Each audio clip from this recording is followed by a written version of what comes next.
साया। यूं तो बनारस घाट अपनी खूबसूरती के लिए बहुत प्रचलित है, पर घाट के किनारे कई राज लिए बैठे हैं। ये कहानी शुरू होती है बनारस के घाट के पास बने ममता निवास से, जहां प्रिया लाल जोड़े में ममता के घर उसकी बहू बनकर आती है। आओ आओ बहू, घर को अपने पैरों से पवित्र करो। ममता घर की दहलीज पार कर ही रही होती है कि अचानक एक बहुत गंदी सी बास पूरे घर में फैल जाती है।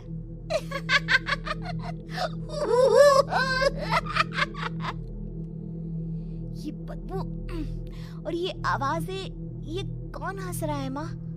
अब ये पड़ोसी ना हमारे थोड़े अलग से है। कहाँ हम शाकाहारी और ये मांस मच्छी खाने वाले। छोड़, तू ध्यान मत दे और गृह प्रवेश कर। और हाँ बहू, अपनी सास की एक बात हमेशा याद रखना, इन पड़ोसियों से तो कभी बात नहीं करेगी। अच्छे लोग नहीं है ये। अपनी सास की ये बात मानेगी ना बेटा? हाँ माँ, जो आपकी मर्जी, मैं उनसे बात नहीं करूंगी। अगले दिन प्रिया अपनी पहली रसोई बनाने रसोई घर में जाती है। ये छोकी बात तो नाक में जा रही है। एक काम करती हूँ, खिड़की खोल देती हूँ। प्रिया खिड़की खोलने जाती है। इतने जाले, लगता है इस खिड़की को कभी खोला ही नहीं गया। पर ऐसा क्यों? ओह, नॉन वेज की स्मेल आती होगी ना। 2 मिनट के लिए खोल लेती हूँ, फिर बंद कर दूंगी। प्रिया खिड़की खोलती है। खिड़की खोलते ही उसकी नजर सामने वाले घर की खिड़की पर पड़ती है, जहाँ एक लड़की खड़ी होती है, हाथों में मेहंदी, लाल रंग की साड़ी, बिल्कुल सजी धजी, मानो प्रिया की तरह ही वो भी नई नवेली बहू हो। वो प्रिया को देखकर मुस्कुराती है। हे भगवान, माँ ने तो इनसे बात करने को मना किया था। प्रिया फौरन ही खिड़की बंद कर देती है और तवे पर चढ़े रोटी की ओर देखने लगती है, पर वहाँ रोटी न होकर मछली पड़ी होती है। ये क्या? पहली ही रसोई में इतनी बड़ी गलती! हे भगवान, अब मैं क्या करूं? प्रिया बहुत डर जाती है और फौरन रसोई की सफाई करने और फिर सभी के लिए खाना बनाने लग जाती है। जब वो सबको खाना परोसती है, सब तो ठीक है, मैं बेकार में चिंता कर रही थी। हे भगवान, ऐसे ही बस अपनी कृपा बनाए रखना। रात के वक्त जब सब सो रहे होते हैं, तब प्रिया को पायल की आवाज सुनाई देती है, जिससे उसकी आंख खुल जाती है। ये पायल की आवाज कहाँ से आ रही है?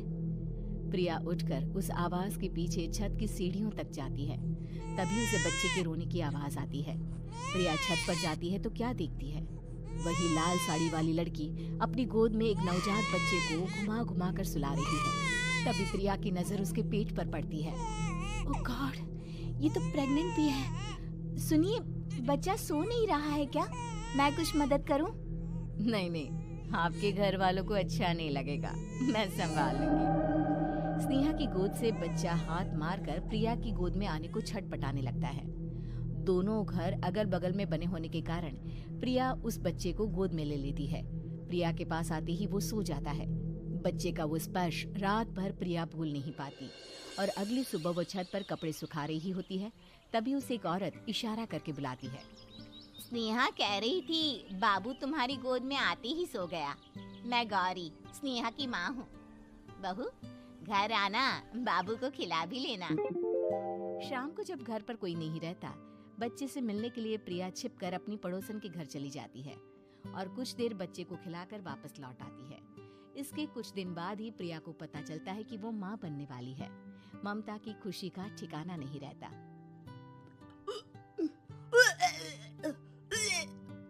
माँ जी, पता नहीं क्यों उल्टी आ रही है। प्रिया भागती हुई वॉशरूम में जाती है तो हरे और लाल रंग की उल्टी करती है। उस उल्टी में से कीड़े निकलते हैं। ये क्या? खून और ये कीड़े! माँ! माँ! प्रिया की आवाज सुनकर ममता दौड़ कर आती है, पर बेसिन में कुछ नहीं होता। प्रिया हक्की बक्की रह जाती है। ये सब क्या हो रहा है? प्रिया घबरा जाती है और अपने कमरे में जाकर सो जाती है। डर के कारण वो इतनी थक जाती है कि उसकी आंख लग जाती है। तब उसे ऐसा लगता है उसके पेट पर मानो कोई बैठा हुआ हो। कौन हो? प्रिया के पेट पर एक 5 महीने की बच्ची बैठी हुई थी, जो बुरी तरह जली हुई थी। माँ, तुम ही मुझे लाई ना अपने पेट में। मैं तुम्हारी माँ नहीं हूँ। कौन हो तुम? माँ, देखो मैं जल गई बुरी तरह से।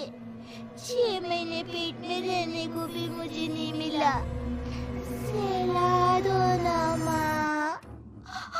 बचाओ, बचाओ, माँ। ममता दौड़कर कमरे में आती है। प्रिया की बातें सुनकर वो सब समझ जाती है। तू कहीं बगल वाले घर में तो नहीं जाकर आई ना बहू? मुझे माफ कर दो, मैं गई थी माँ। उस घर में सब मरे हुए हैं बहू। कई साल पहले स्नेहा उस घर में बहू बनकर आई थी। कुछ ही दिन में वो एक बच्चे को जन्म देने वाली थी। पूरा घर बच्चे के आने की खुशी में खोया था कि एक दिन अचानक उस घर में आग लग गई।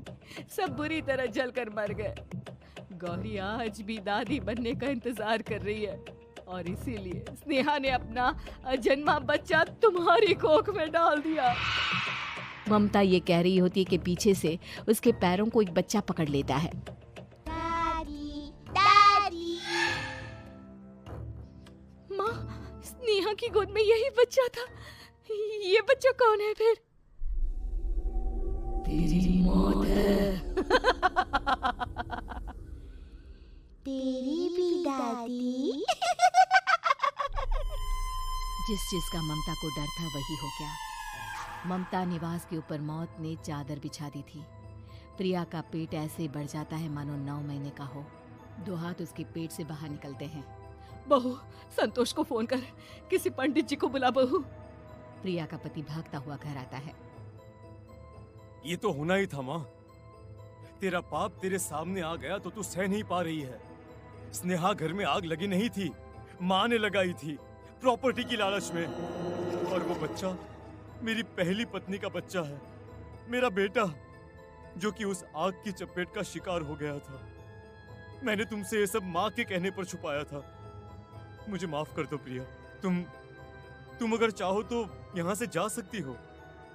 मैं तुम्हें किसी भी बंधन में रखना नहीं चाहता। मेरी शादी हुई है आपसे, मैं आपको छोड़ नहीं सकती, पर उससे पहले हमें स्नेहा, उसकी माँ और बच्चे की आत्मा की शांति करवानी होगी। संतोष और ममता गौरी के घर जाते हैं। अंदर सब कुछ जला हुआ होता है। जमीन पर जली हुई लाशें बिखरी हुई थी। ममता रो रो कर अपने करने की माफी गौरी से मांगती है। प्रिया स्नेहा के घर वालों का अंतिम संस्कार करवा देती है और ममता निवास फिर से आत्माओं के साए से मुक्त हो जाता है।